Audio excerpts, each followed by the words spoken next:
Welcome back, Troglodytes, to your daily dose of guitar information, the Trogly's Guitar Show. We've got an update to the Trade Tuesday series this week. So if you remember correctly, last time we left off with this Hondo Death Dagger and 2 pieces of Gibson case candy. And oh boy, did that Death Dagger video get me some trade offers here. So I thought I'd go through some of these honorable mentions here. The first one comes from Thomas. He says he's a 15-year-old in Kansas. He offered me an Ibanez Les Paul, and that got me really excited because sometimes those older Ibanezes are really cool.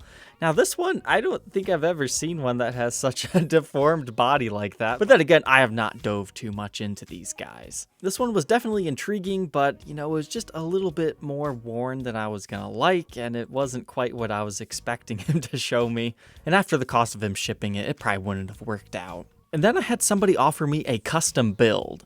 Now this particular one I wasn't a huge fan of.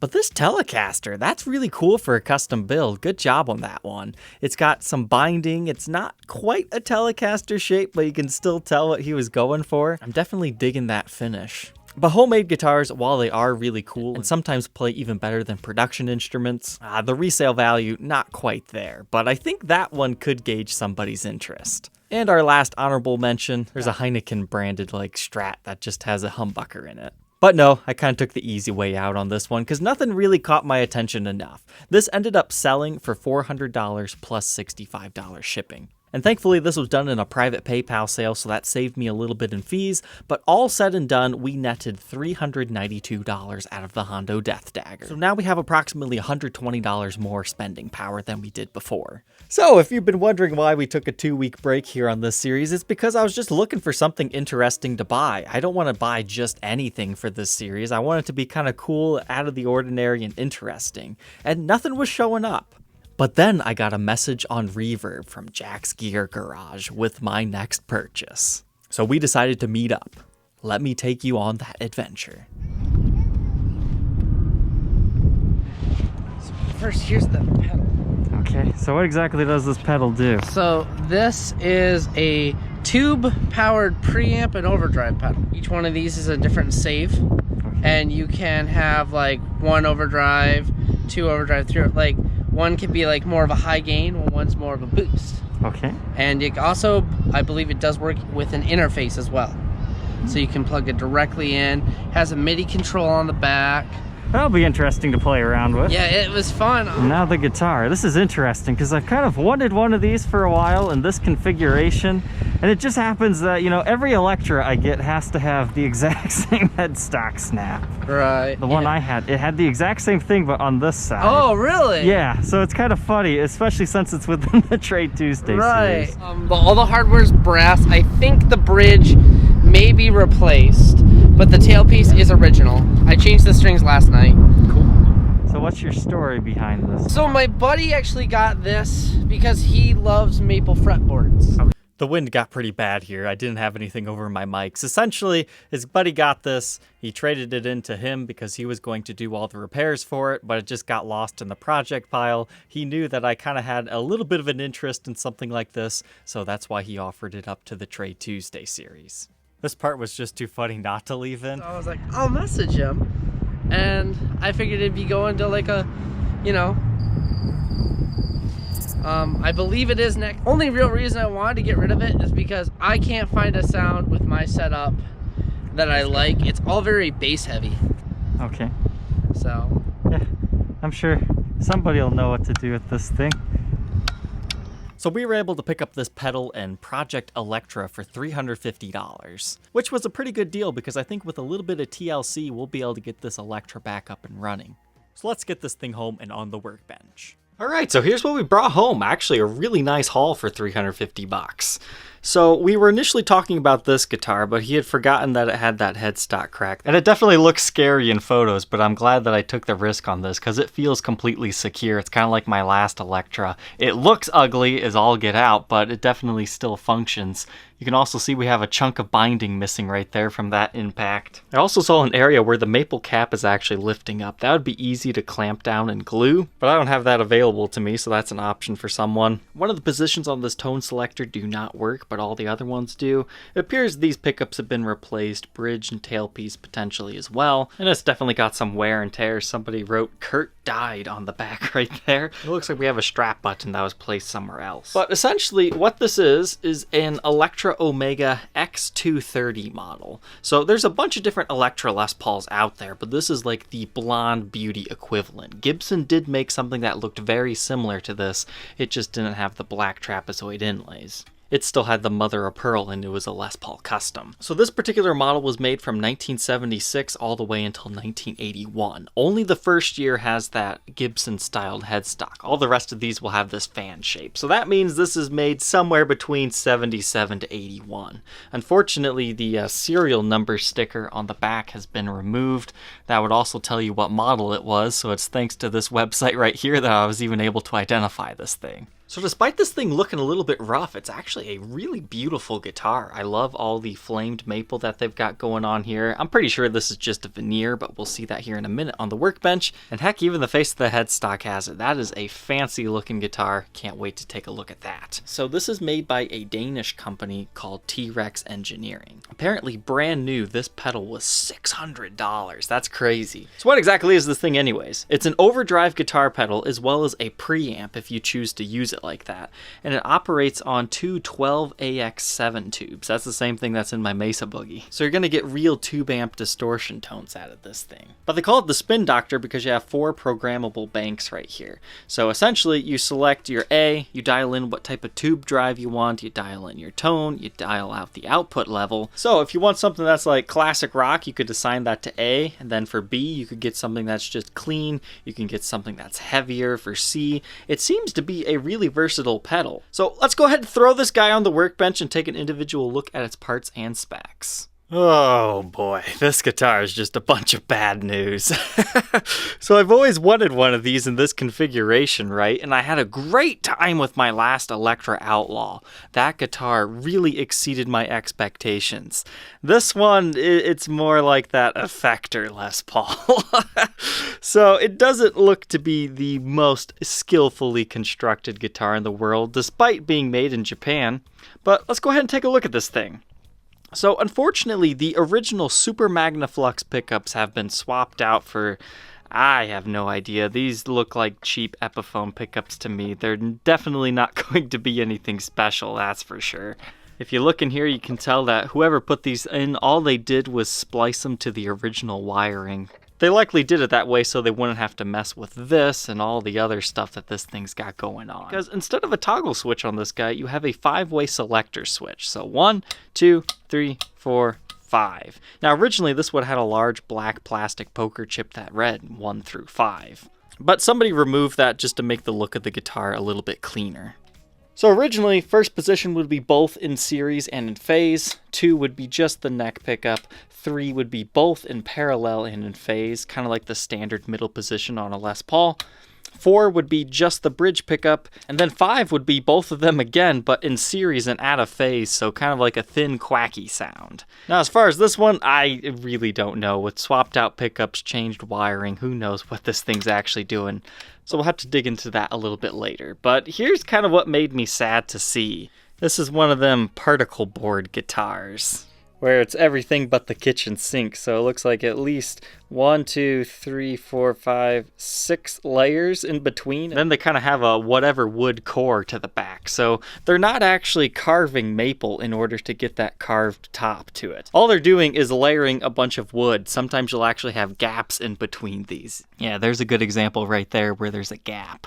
So while this thing might look pretty, all they've done is put a fancy veneer on top. But what surprised me so much is by the look on the sides, this looked like a pancake body construction guitar. And that's something that Gibson would have been doing around this time. They actually stopped doing that around 76. And if you look really closely, you can see the light through that. So that tells you the whole top is lifting here, not just the binding. Nothing a little bit of glue can't fix though. So that was kind of a buzzkill. It's not quite as, as nicely of a made guitar as my last one. As far as pickup readings go, position 1 is 10.53, 2 once again is out of circuit, 3 about 3.52, 4, we've got 6.18, and 5 is 6.47-ish. Then we move on to our controls here. So I believe it's a master volume, master tone situation. Somebody's replaced the knobs on this one with what looks to be like a 2014 Gibson style knob. That's when they did those notches. And apparently these little flippers are low pass filters for the pickups. So I guess it would make it potentially sound a little bit thinner. So interesting stuff to be sure. You know, I really wasn't expecting this to be a super multi-pieced body here. I was expecting a veneer because you can kind of see through to the other wood where this kind of got dinged up at one point in time. But what is cool is the finish has aged over this, so you can actually see the lighter color right here because that's where the tailpiece covered it over for many years, as well as the bridge. You can even see a little bit of the pickguard right there. But what baffles me is these originally came with like a clear pickguard, right? But somebody added something right here. Who does that? I'm not quite sure what they were trying to mount there, but that is a screw hole, and you can see that they've moved the screw hole right here. This is not the original pickguard, not that it really matters, but at least we have a pickguard. The bridge has likely been replaced. It says B2. That looks modern to me. And then the tailpiece itself, it's a worn gold. It's potentially original. It says made in Japan, so I would believe that. And before we move on here, the pickup ring is actually cracked in this area, but it still seems to function for the most part, and we're missing one screw right here. Alright, so moving on from the body, we get to the neck. So this is a maple fretboard. It does have a clear coat over top of it, and don't these inlays look so cool? Yeah, until you get a real close-up of them. You can tell these are very shoddily done. It's almost like they just painted it with marker or something. It's either that or the glue just seeped out when they put them in. There's really no definite shape to them up close. So that was a little bit disappointing to see. And something else that's happening to this is because since this is lifted a little bit, it's caused the binding to crack. You can see that right here. So if you were to glue this back down, you would also want to press that down and glue that back into place. But other than that, I was able to polish these frets up to look pretty nice. You definitely have significant wear that could probably be leveled and crowned out. So somebody enjoyed playing this thing, that's for sure. But with the light strumming that I did before I took it apart, it seemed to be okay. We'll have to see once I plug it in if everything's in order. But so far it seems, it's definitely playable as is. We have a brass nut with 1.72 inches. Wow, that's really wide.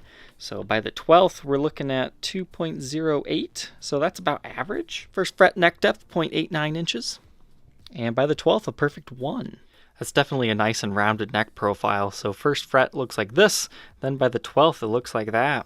Another small issue is your fretboard is lifting just a hair right there. It doesn't really affect anything right now, but once again, inject a little bit of glue and clamp it, and you'd be good to go. Because of that, you can feel kind of a slight ridge all the way until about right here. So by the 8th fret, that becomes completely smooth again. So you might have to do some light sanding if that really bothers you. I don't think most people would even notice it though. Well, as far as the face of the headstock here, our truss rod cover reads Omega and is secured by 3 screws. The truss rod does appear to be functioning. It's a little bit hard to tighten, but the neck seems to be good as is. And again, we're missing a huge chunk of binding right there. But the Electra headstock is so cool on these guys. You've got a little bit of a flame maple veneer on here. It appears to at least be a real wood veneer and not just a photo. And I love the Electra logo on this. And you've got their fan headstock shape. And they're going after Gibson's 24 3/4 inch scale length. Underneath the tone spectrum circuit, you can tell that likely got dinged up at one point in time because there's a very light crack in the top. You can see that right there. That's really nothing to worry about. That's likely just an air pocket underneath there that caused that. Now moving on to the back side of the instrument, I mean this thing was definitely rode hard because it's got lots of dings and dents. Somebody wrote Kurt died on there, which I guess it would mean Kurt Cobain maybe? But you can see likely replace strap buttons on this thing. It just amazes me how much detail they put into these to make it look like a Gibson about this. Let's go ahead and look inside the control cavity. Now this actually looks like a pancake body inside of here, so maybe we do have some type of wood that is sandwiched like that, and then it's just the top that's like a super plywood guitar. As you can see, there's actually a gap right here. That's kind of what I was talking about, how they form the carved top. You can see a piece of wood that they just jammed in there to help create that. You can see there's a big old chunk of wood taken off right there too. Yeah, but anyways, inside here it just seems to be standard electronics of the era, so this is likely original. The switches do read made in Japan, though. And moving up here, this is what the tone spectrum circuit looks like on the backside, kind of like a Gibson L6S. This was actually the very first model, apparently, that they used this thing on. So when you switch positions, you see how that thing goes to each selection. Number 2 does not have anything hooked up to it. So that looks like some type of wiring issue, but also at the same time it looks like there's not actually a little bar sticking off of that. So it is a possibility that's actually just broken off and you can't use it. But that's just an educated guess. But it looks like somebody moved a strap button up here, and then they also have one right here just in case you want to switch back to that one. This button does not look that secure to me though, so I'll probably end up using this one. Moving on here, it looks like these necks are kind of made how Epiphone does theirs today. They've got a little heel cap right there, and then it joins onto this maple neck. I mean, this neck actually looks pretty nice. You've got some dings and dents on it, and the ever-famous crack right here. So the headstock never was snapped off, but it definitely got a good split right here. I have absolutely zero worries about this. Sometimes, you know, broken guitars, you can feel when it's not repaired right. This one, I have no issues with it. I don't think you ever will either. And what's nice about this one is it's on the treble side, so you actually don't even see it while you play. So in that aspect, it's actually better than my MPC Outlaw. But we have a volute, a sign of the times, and the Electra tuners. I'm not sure if this one was replaced or if the logo's just been taken off somehow, but it's not there, and our serial number sticker and model identification sticker has been taken. That's not really a big deal on a guitar like this. Most people just got these and they're like, I don't want a sticker on here. It's not like scratching off the serial number of a Gibson Les Paul. That's a little bit different. But the body does have a comfort carve right here, and the whole body itself is really light. So that's probably why somebody changed the strap button locations. So yeah, I'm a little bit disappointed with what I found inside of this guitar. I was kind of hoping this one would be closer to the Electra Outlaw, but let's go ahead and grab its weight. 8 pounds, 3 ounces. Hey, that's not half bad for a Les Paul. Let's go ahead, plug it in, and hear how it sounds, and with that pedal.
everything about the Electra Omega X230. What are my final thoughts on this thing? Remember, I had actually wanted to try one of these for quite some time.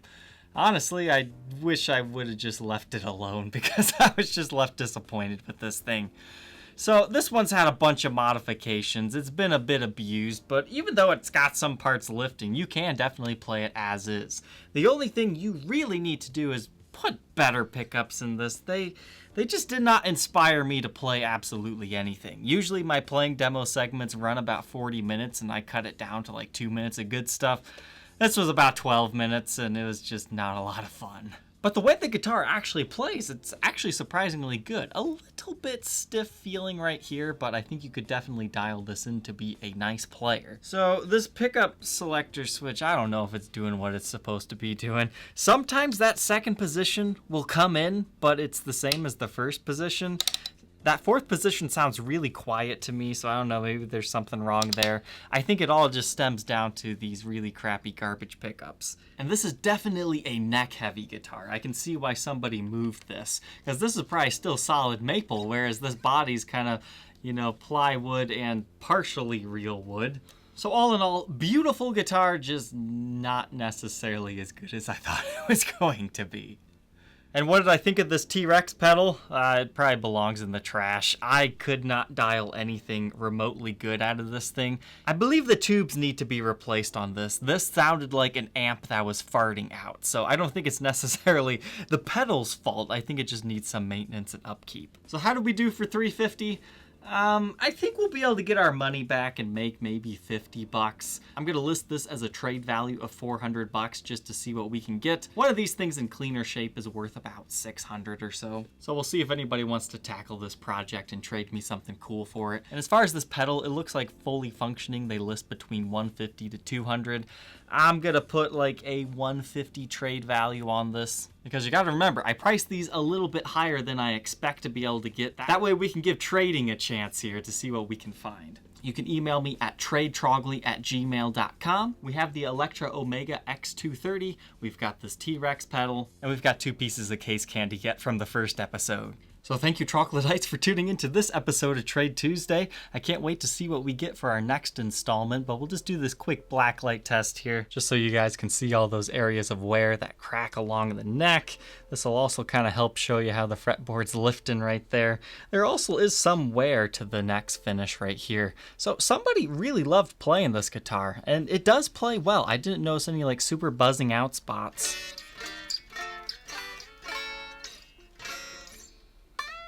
The only place it really chokes is like up all the way up here, but that's only the B string.